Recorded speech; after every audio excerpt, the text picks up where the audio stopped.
Welcome to my YouTube channel মনীষদে বাণী। Hello বন্ধুরা, কেমন আছেন আপনারা? আশা করি সবাই ভালো আছেন। তো আমার নাম রাহুল দাস। আজকে আমি এই ভিডিওটিতে আপনাদের শোনাবো রূপসী বাংলার কবি জীবনানন্দ দাশের জীবনী, যা আপনাদের মন জয় করবে। তো চলুন বন্ধুরা, দেরি না করে ভিডিওটি শুরু করা যাক। আধুনিক বাংলা কাব্য সাহিত্যে রবীন্দ্রনাথোত্তর যুগে অন্যতম শ্রেষ্ঠ কবি জীবনানন্দ দাশ। রূপময় বাংলার অন্যতম শ্রেষ্ঠ কবি জীবনানন্দ দাশ বাংলা কাব্যে এক গুরুত্বপূর্ণ স্থান অধিকার করে আছেন। জীবনানন্দের জন্মকাল 1899 খ্রিস্টাব্দের 17 ফেব্রুয়ারি বরিশালের এক ব্রাহ্মণ পরিবারে তার জন্ম হয়। তার পিতার নাম সত্যানন্দ দাস ও মাতার নাম কুসুম কুমারী। তার মা সেই যুগে বিন্দু কবিতা রচনা করে কবি খ্যাতি লাভ করেছিলেন। তার বিখ্যাত একটি কবিতা হলো, আমার দেশে হবে সেই ছেলে কবে, কথাই না বড় হয়ে কাজে বড় হবে। মায়ের সাহিত্য প্রতিভায় জীবনানন্দকে সাহিত্য সৃষ্টি সাধনে অনুপ্রেরণা জুগিয়েছিল। তার কাব্য প্রতিভা মূলত বিকাশ লাভ করেছিল মায়ের ওই প্রযত্নে ও উৎসাহে। মায়ের কাছ থেকে লাভ করেছিলেন এক গভীর অনুভূতি, যা তার গলায় ব্রাহ্ম সঙ্গীতের মধ্যে ফুটে উঠত। জীবনানন্দের বাল্যকালে অনাবিল আনন্দ ও প্রীতিময় পরিবেশে প্রথম শিক্ষা শুরু হয়। তারই ফলে বাল্য বয়স থেকেই রূপময় প্রকৃতির প্রতি তার কবিমন আকৃষ্ট হয়েছিল। সেই ভোরের নির্মল আকাশ, শিশির ভেজা ঘাস, ধানের ক্ষেতে বয়ে যাওয়া উদ্দাম হাওয়ার মাতন, সেই নদীর চরে চিল ডাকা বিষণ্ণ দুপুর, জলে ভাসা নৌকার তন্ময়গুলোই সব কিছু বলা যায় প্রকৃতির সমস্ত বর্ণ বৈচিত্র্য জীবনানন্দের কাছে এক অজানা সুদূরের হাতছানি হয়ে ধরা দিত। ছেলেবেলায় অনেক সহচরদের কাছ থেকে তিনি নানা গাছ গাছালির নাম শুনেছিলেন এবং এরই সাথে পরিচিত হয়েছিলেন নানা লতাপাতা ও পাখির সঙ্গে। তার পরবর্তীকালের কবিতায় এই সমস্ত কিছুর উল্লেখ পাওয়া যায়। জীবনানন্দ কবিতা উৎসাহ পরিচিতি বিচার করতে গিয়ে যে সমস্ত উপাদানের উল্লেখ করেছেন, তাতে তার শৈশব ও কিশোরের প্রাকৃতিক পরিবেশ এবং কবি মানুষের বিচরণ ক্ষেত্র স্পষ্টভাবে ধরা পড়েছে। ছেলেবেলায় উপনিষদ পাঠ ও ব্রাহ্ম সঙ্গীত শুনে শুনে জীবনানন্দের কবি মানস গড়ে উঠেছিল। এরই সাথে এক অকারণ বিষণ্ণতায় ভরে উঠত তার মন। রূপ থেকে অরূপের সন্ধানে বিচরণশীল মন নিয়ে তার স্কুলের খাতায় নানা কবিতা লিখে নিজেকে ভরিয়ে রাখতেন। এরই সাথে লাভ করত অবাধ মুক্তি। তিনি একাকীভাবে সিংহ ভাবনা চেতনায় ডুবে থাকতেন। জীবনানন্দের স্কুল কলেজ শিক্ষা শুরু হয় ব্রজমোহন স্কুল ও ব্রজমোহন কলেজে।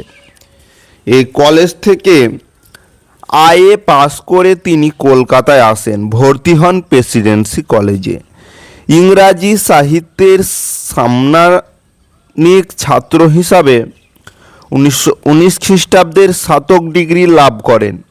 পরে 1921 খ্রিস্টাব্দে এমএ পাস করে প্রেসিডেন্সি কলেজে অধ্যাপনার কাজ দিয়ে তিনি কর্মজীবন শুরু করেন। 1922 খ্রিস্টাব্দে তিনি সিটি কলেজের অধ্যাপনা শুরু করেন এবং তার ঝরাপালক কাব্যগ্রন্থটি এই সময়ে প্রথম প্রকাশিত হয়। এছাড়াও তিনি কলকাতায় নানা সাহিত্য পত্রিকার কবিতা রচনা শুরু করেন। তার সমস্ত কবিতাই পাঠক সমাজে সমাদৃত হয়।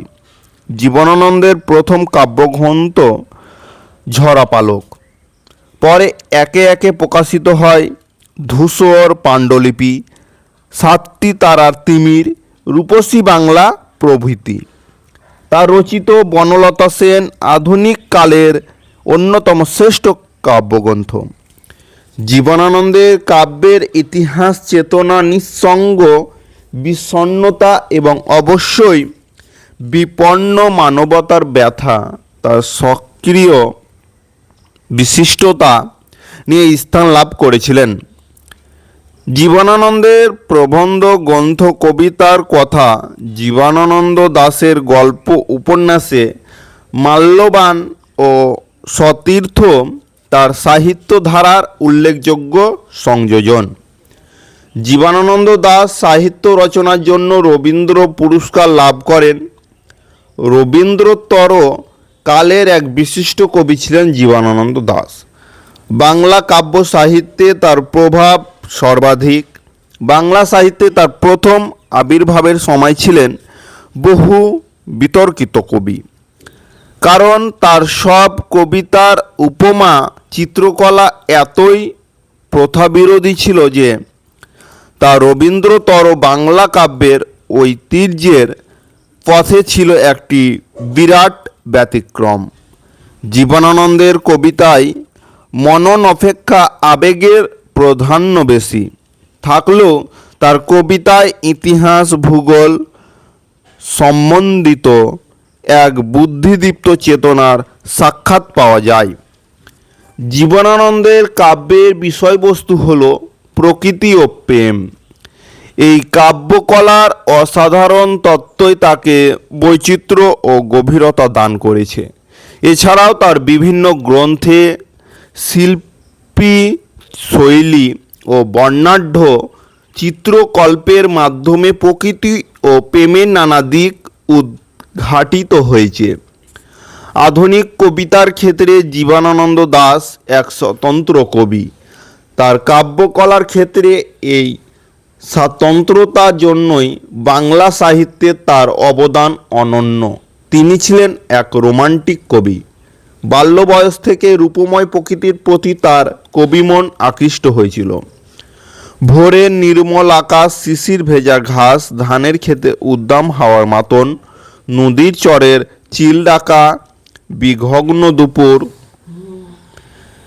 জলে ভাসা নৌকার তন্ময়গুলোই সব কিছু প্রকৃতির সব বর্ণ বৈচিত্র্য জীবনানন্দের কাছে এক অজানা দুপুরের হাতছানি হয়ে ধরা দিত। এই রূপমুগ্ধ কবির কণ্ঠে তার আমরা শুনতে পেয়েছিলাম, বাংলার মুখ আমি দেখিয়াছি, তাই আমি বাংলার রূপ খুঁজিতে যাই না আর। 1954 খ্রিস্টাব্দের 14 অক্টোবর দক্ষিণ কলকাতায় এক ট্রাম দুর্ঘটনায় তিনি আহত হন ও 22 অক্টোবর তার জীবনদীপ নির্বাপিত হয়। ভিডিওটি যদি আপনাদের ভালো লেগে থাকে তাহলে ভিডিওটিতে লাইক, কমেন্ট, শেয়ার করবে। আর এই ধরনের নতুন নতুন ভিডিও পেতে আমার চ্যানেলটাকে সাবস্ক্রাইব করতে একদম ভুলবেন না। দেখা হবে পরবর্তী কোনো ভিডিওতে। ভালো থাকুন, সুস্থ থাকুন। থ্যাংক ইউ, ধন্যবাদ।